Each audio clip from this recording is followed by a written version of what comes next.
Hello. I'm so tired. Such a long day. Um, some iced tea today because I didn't have time to go home. Too much to do. Anyway, I wanted to talk about the addict that I dated. And I say that carefully because I don't have any confirmation that he was still in active addiction. But based on my experience with people who have been in that journey, I would bet money on the fact that he was in active addiction. But lying about it, probably to himself and to me, but definitely to me. He said that he had been sober for a while, and I usually honestly stay away from addicts because that's just like the personality type that I'm like too caring, too understanding, too forgiving, I guess. I feel like I'm a safe person and they don't think that I'm going to hold them accountable for whatever level of healthy behavior they have like set themselves up for. Or maybe I'm just like a sparkly, fun personality and I like meet that impulsive kind of mark. I don't know what it is, but I tend to find myself meeting addicts. And not to say that no addict has ever found health and healing, but I have not met one yet. The ones that I have encountered are trading one addiction for another addiction. And some of them are doing so fully cognizant and aware that they are doing so. Like, this is a super bad addiction and it's like illegal, gonna kill me, not safe, all these things, versus this addiction, which is socially acceptable and it helps me function throughout the day. Like, I can actually respect that. I know people well who are in that space and I get it. I think we all have things that like we use as crutches to help us get through the day. And so, an addict is going to have to be addicted to something. And a lot of people will choose like working out to be their alternative addiction. Extreme sports. I don't know. There's a lot of things that can happen. But anyway, this guy in particular, I did go out on a few dates with him. But he pretty soon started showing signs that he was in full-on active addiction still. Like, he'd like disappear and then he'd pop up and be like all excited and everything was great, and then he'd disappear again and just kind of did that back and forth. And after the first time he did that, honestly, whether he was in addiction or not, like, that was a no-go for me. I was no longer interested because consistency is really important for me. And if you're not showing up as a consistent person that I can like gauge how you're going to be, then I'm not interested at all. But he did that kind of like pop-up thing that I've seen a lot with addicts who are like in and out of addiction.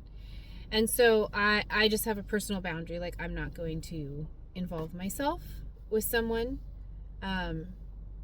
It's like if someone I knew were to struggle with something, of course I would be there to support them, but I'm not going to add someone into my life who is not helping themselves properly.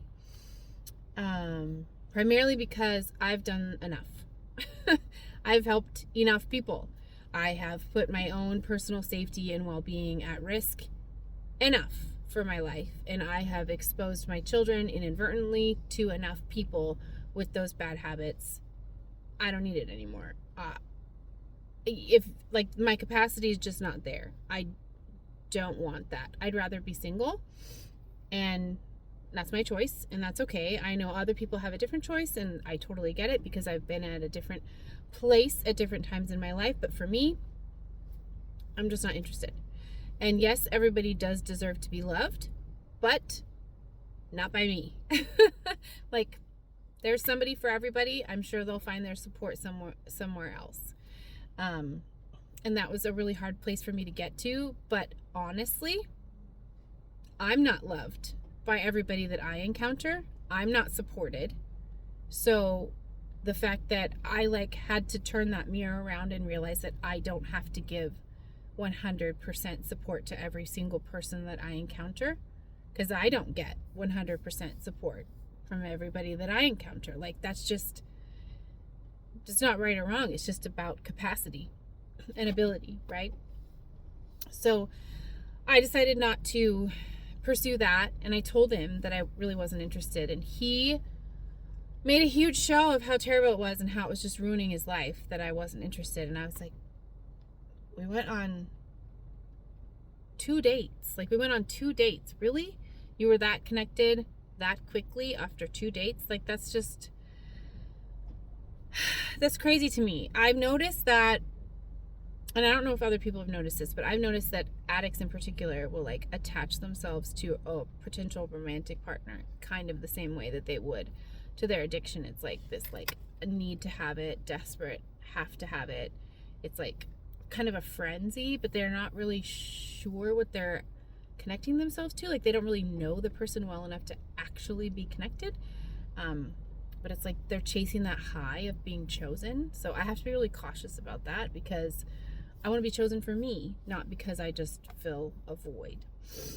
Anyway, long story short, I ran into him a lot because we live in the same neighborhood, and he just won't stop, right? He's just it's the same conversation every single time. And I wonder if he even remembers the previous conversation or how much time has gone by.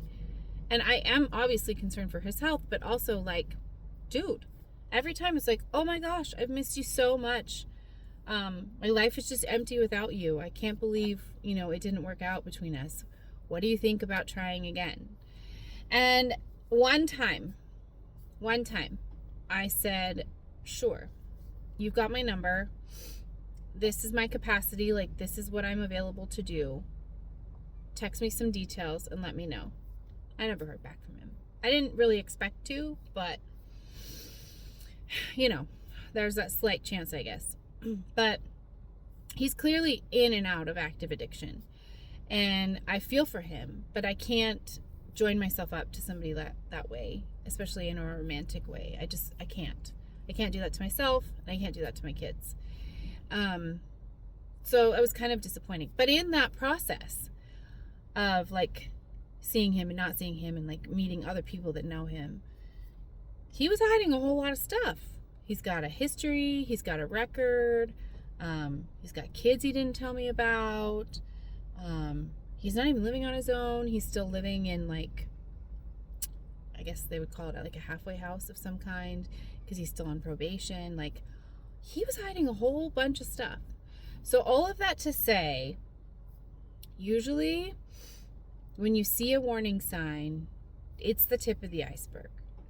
And if somebody is not taking care of one area of their life, you can pretty much bet money on it that there are other areas that are a mess. Now, I don't say any of this to judge him. I know he's had a hard life, and I have no doubt that he wants things to be better, and that he is doing what he can in his capacity at this present time to become better.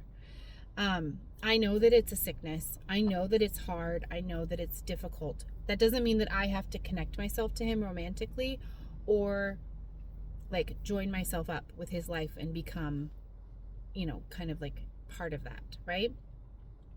So I can have compassion without wanting to continue the relationship, but I can also learn from it and see very clearly that this is true for everyone. If they are impulsive with one area of their life, free spending or whatever, they're probably impulsive in another area. If they lie for small things, they're probably lying for big things. If they don't follow through with small things, they're not going to follow through with big things. Whatever tiny little things you're seeing in the beginning that might be easy to explain away, they're just a precursor to the big iceberg that's just waiting for you. Basically, you're like the Titanic, and you're not going to see it coming until it's too late. So definitely do not ignore those early warning signs, because that's going to tell you the important stuff that you need to know to make your decision. Listen to that.